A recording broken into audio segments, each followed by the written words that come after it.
Good morning, students. Once again, you are welcome in political science class. Students, as you know that in previous classes we have discussed about democracy and the features. Why do we need democratic setup and what are the advantages of democratic form of government? Today in this lecture, I have decided to discuss with you about the definition of democracy. Students, as you know that democracy is a word which is the combination of demos plus krasia. Demos is a Greek word. This is a Greek word. Demos plus krasia ये क्या है? एक Greek word है. Demos plus krasia is a Greek word. Greek word में demos का मतलब होता है people. क्रेसिया का मतलब रूल. तो डेमोक्रेसी का जो डेफिनेशन है वर्ड के ओरिजिन से वो क्या है? रूल ऑफ पीपल, जनतंत्र, इसको लोकतंत्र भी कह सकते हैं. This is the origin of democracy. The real pronunciation of this word is democracy, not democracy. It's democracy. You have to pronounce it democracy. Here we go. So let's start today's lecture from the definition of democracy. Democracy is a form of government in which the rulers are elected by the people. Democracy मतलब लोकतंत्र. लोकतंत्र एक ऐसा शासन का स्वरूप है, एक ऐसा ये रूप होता है जिसमें जनता के द्वारा प्रतिनिधि का चुनाव किया जाता है, जिसको हम लोग रिप्रेजेंटेटिव डेमोक्रेसी भी कह सकते हैं. एक डायरेक्ट डेमोक्रेसी भी होता है जिसमें जनता खुद भाग लेती है शासन प्रशासन में, और एक जिसका उदाहरण आपको पंचायती स्तर पर मिल जाता है, that is the rural area, rural and local level of the government. And another one is representative democracy का उदाहरण इंडिया जो है. इंडिया में किस प्रकार का डेमोक्रेसी है? रिप्रेजेंटेटिव. इंडिया की डेमोक्रेसी कैसी है? Representative. We are not the rulers, we are ruled by representatives through the election and vote. So India is a form of representative democracy. Here we have another notes. Democracy is a form of government in which the rulers are elected by the people. Now the most important thing is, what are the features? Rulers are elected in democracy. Rulers are elected by the people, and those who are elected, they take all major decisions. जो जनता के द्वारा चुने गए प्रतिनिधि होते हैं, जो representative होते हैं, वो क्या करते हैं? डेमोक्रेसी में सभी डिसीजंस को लेते हैं जो मेजर डिसीजंस होते हैं. जैसा कि आपको मालूम है कि पार्लियामेंट जो हमारा लेजिस्लेटिव बॉडी है, वहाँ पर देश के लिए पॉलिसीज और रूल्स क्रिएट किए जाते हैं. और जो प्रीवियस हम लोगों ने एग्जांपल्स देखे हैं, जो भी हम लोगों ने रेफरेंस के रूप में पढ़ाई किया, पाकिस्तान का हो, चाहे सऊदी अरेबिया का हो, चाहे वो एस्टोनिया का हो, चाहे वो फिनलैंड का हो, चाहे वो किसी भी कंट्री का हो, हम लोगों ने डिफरेंट कंट्रीज़ के अंदर स्टडी किया, केस स्टडी किया. उसमें हमने क्या पाया? कंपैरेटिवली भी हमने देखा कि चाइना का जो डेमोक्रेसी है, या फिर वहाँ जो ऑटोक्रेटिक कहा जाता है, चाइना के अंदर एक सिंगल पार्टी की जो वहाँ पर गवर्नमेंट फॉर्म होती है कम्युनिस्ट पार्टी की. मैक्सिको में आपने देखा कि PRI जो पार्टी है वहाँ की, जो पॉलिटिकल पार्टी, या फिर जिम्बाब्वे का जो आपने देखा, हर जगह आपने क्या देखा कि कहीं ना कहीं सही प्रैक्टिस में डेमोक्रेसी नहीं है. डेमोक्रेसी का सही प्रैक्टिस क्या है? तो उसको हम इस फीचर्स के माध्यम से समझेंगे. अगर ये फीचर्स किसी देश के अंदर पाए जाते हैं तो उस देश का जो डेमोक्रेसी है, मैं आपको बताना चाहूँगा स्टूडेंट्स कि अगर ये फीचर्स आपको मिलते हैं किसी कंट्री के अंदर में, तो आप कह सकते हैं कि no, this is the true spirit of democracy and this country is real a democratic country. So elections offer choice and fair opportunity to the people to change the current rulers. चुनाव के माध्यम से लोकतंत्र जो है उसमें चुनाव का एक बहुत ही महत्वपूर्ण रोल होता है. जैसा कि आपको मालूम ही होगा कि महत्वपूर्ण रोल मैंने इसलिए कहा क्योंकि इलेक्शन एक ऐसा प्लेटफॉर्म है, इलेक्शन एक ऐसा माध्यम है जिसके जरिए जनता अपने प्रतिनिधि को चुन पाती है. तो इलेक्शन का एक वाइटल रोल होता है इस बात को आप लोग ध्यान में रखेंगे। इलेक्शन केवल इलेक्शन कंडक्ट करना ही नहीं, बल्कि फ्री एंड फेयर इलेक्शन होना चाहिए, free and fair electoral competition होना चाहिए, एक पॉलिटिकल अल्टरनेटिव होना चाहिए, ताकि हम जो रूलर्स है उसको चेंज कर सके, फिर दूसरे को चुन सके, इलेक्ट कर सके। मतलब पार्शियलिटी नहीं, एक इम्पार्शल होना चाहिए। जिस देश में इस तरह का है, जैसे ऐसा माना जाता है कि जो स्वीडन है, फिनलैंड है, नॉर्वे है, जो वहाँ की व्यवस्था है, वहाँ का जो डेमोक्रेसी है, वो काफ़ी ज़्यादा अप्रिसिएट किया जाता है वर्ल्ड में। ओके, उस देशों की जो बातें हैं, बात की जाती है जब कभी भी हम लोग कंपैरेटिव स्टडी की बात करते हैं, तो नॉर्वे, फिनलैंड, स्वीडन में वहाँ पर वीमेन का रिप्रेजेंटेशन हो, चाहे वो एजुकेशन का ग्राफ हो, मतलब उसको काफ़ी प्रोग्रेसिव माना गया है, जिसके बारे में क्लास 10th में ज़्यादा पढ़ना है। फिलहाल हम लोग यहाँ पर जानेंगे एक और बात, choice and opportunity is available to all the people of an equal basis. यहाँ पर किसी प्रकार का डिस्क्रिमिनेशन नहीं, हर एक व्यक्ति को अपॉर्चुनिटी मिलता है, वो अपने वोट के माध्यम से चेंज ला सकता है, लाता ही है। Government is limited. अब कोई गवर्नमेंट एक बार चुन लिया गया 5 years के लिए, मान लीजिए, by the way if A government is elected for 5 years, it means not that that can not be change, that will be changed. How? इसके लिए भी प्रोविज़न है कॉन्स्टिट्यूशन में।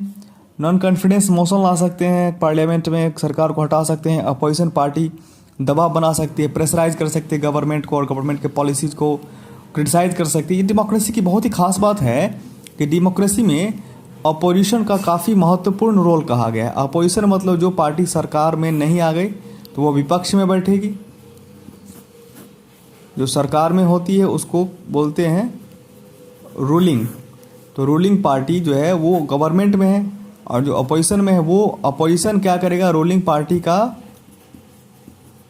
क्रिटिसाइज करेगा। डेमोक्रेसी की सबसे खास बात है, जनता के द्वारा ये चुनी गई कोई भी पार्टी है, मान लीजिए बाय द वे बीजेपी या फिर जो अलायंस पार्टनर है, एनडीए की सरकार है, एनडीए की गवर्नमेंट है, एनडीए के द्वारा किए गए काम से अगर जनता खुश नहीं है, फिर देश के अंदर अगर एनडीए का ग्राफ गिरता है या फिर एनडीए के गलत काम से लोग परेशान हैं, तो फिर अपोजिशन जो यूपीए है, जो अलायंस है, कांग्रेस इसका मुख्य पार्टी है, ये यूपीए जो है प्रेशराइज करेगा रूलिंग पार्टी पर, क्रिटिसाइज करेगा इसकी पॉलिसी को, और फिर जाकर के डेमोक्रेसी की सबसे शानदार बात निकल करके आती है, इस चुनी गई सरकार को भी हम हटा सकते हैं, बदल सकते हैं, एक रूलिंग पार्टी को चेंज करने का भी ऑप्शन होता है।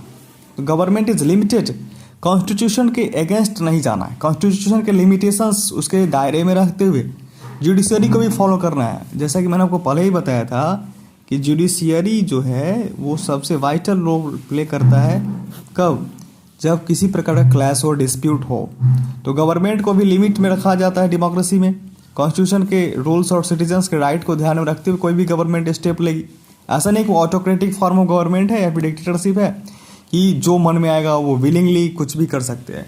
जनता के वादों और जनता के द्वारा किए गए जो भी प्रोमिसेस हैं वो रूलिंग पार्टी या गवर्नमेंट को या फिर जो भी पॉलिटिकल पार्टी चुनाव में जीत करके आती है, उनको इस बात का काफ़ी ख्याल रखना पड़ता है कि they have to follow the norms which is set in the constitution by our constitution makers, and we have to abide by all the rules as well as citizens rights. We have to keep it in mind all the time. We have to follow all the guidelines, all the provisions which is laid down in our constitution. Okay, let's move ahead. Democracy की सबसे खास बात क्या होती है, जिसके लिए हम डेमोक्रेसी को वन ऑफ द बेटर या बेस्ट फॉर्म गवर्नमेंट कह सकते हैं। Democracy is opted, why should we opt it? अगले लेक्चर में हम लोग बात करेंगे why do we need democratic setup, why do we need democratic form of government. उससे पहले आपको मैं बताना चाहूँगा, बिफोर दैट, डेमोक्रेसी की खास बात क्या है, फीचर्स आज हम लोग पढ़ रहे हैं। डेमोक्रेसी की फीचर्स क्या है, विशेषता, rule of law, respect for rights, rights मतलब पॉलिटिकल राइट सबको दिया जाता है, कॉन्स्टिट्यूशन में वोट देने का सबको राइट है, कॉन्स्टिट्यूशन में मेंशन ही किया हुआ है। 1 person 1 vote 1 वैल्यू, मैंने पढ़ाया इसके बारे में, एक पूरा लेक्चर दिया था आपको। Free and fair electoral competition, जनता को free and fair electoral system में बिलीव होता है, और जनता के द्वारा जो भी वोट किया जाता है तो वो वोट सही लोगों को जा रहा है, जिसको वो चुनना चाहते हैं वो सही चुनाव हो पा रहा है। लेकिन इस बात का इंश्योर करना काफ़ी महत्वपूर्ण होता है डेमोक्रेसी में। कंपटीशन का मतलब यहाँ पर ये है, इलेक्टोरल कंपटीशन का, कि जो भी पॉलिटिकल पार्टी चुनाव लड़ रही है उसको एक हेल्दी एटमॉस्फेयर मिलना चाहिए, वहाँ पर कोई करप्शन या सिंगल पार्टी का डोमिनेशन नहीं होना चाहिए, डोमिनेट नहीं करना चाहिए किसी particular party.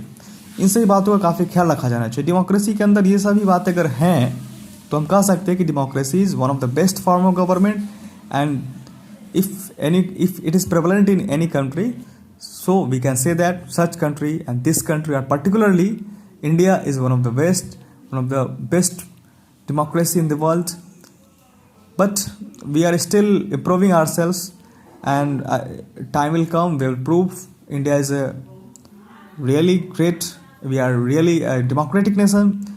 Despite having despite having diversity and different cultural and plurality in the nation, we are still a democratic country, and we are still following the constitution provisions and norms which is laid down. Equal opportunity, having any discrimination, equal opportunity without, यहाँ पर मैंने एक word दिया without, बिना किसी discrimination के, जैसे race, religion, place of birth, caste, creed, gender, ये सब डिफ्रेंसिएशन या डिस्क्रिमिनेशन तो किया ही जा सकता है, लेकिन इसका डिस्क्रिमिनेशन किए बगैर हर एक व्यक्ति को इक्वली ट्रीट किया जाता है। डेमोक्रेसी में इक्वल चांस दिया जाता है, अपॉर्चुनिटी दी जाती है, इक्वल अपॉर्चुनिटी दी जाती है सरकार को चुनने का, सरकार को बदलने का, और सरकार बदलती भी है हर एक 5 साल पर। जरूरी नहीं कि वो रिपीटेड सेम गवर्नमेंट को ही लाए। जो गवर्नमेंट में होती है पार्टी, उसको हम लोग बोलते हैं इनकम्बेंट। एक पॉलिटिकल साइंस में वर्ड आता है इनकम्बेंट। मान लीजिए कि 2014 से लेकर के 19 तक में मोदी युग था ये इंडिया के डेमोक्रेसी के लिए। अगर ये 5 इयर्स देश ने एनडीए की सरकार को मौका दिया, तो यहाँ पर हम कह सकते हैं कि एनडीए इनकम्बेंट थी। नेक्स्ट इलेक्शन जो 2019 में हुआ, ये चुनाव में हो सकता था कि एंटी इनकम्बेंसी फैक्टर भी काम कर सकता था। एंटी इनकम्बेंसी का मतलब क्या होता है कि सत्ता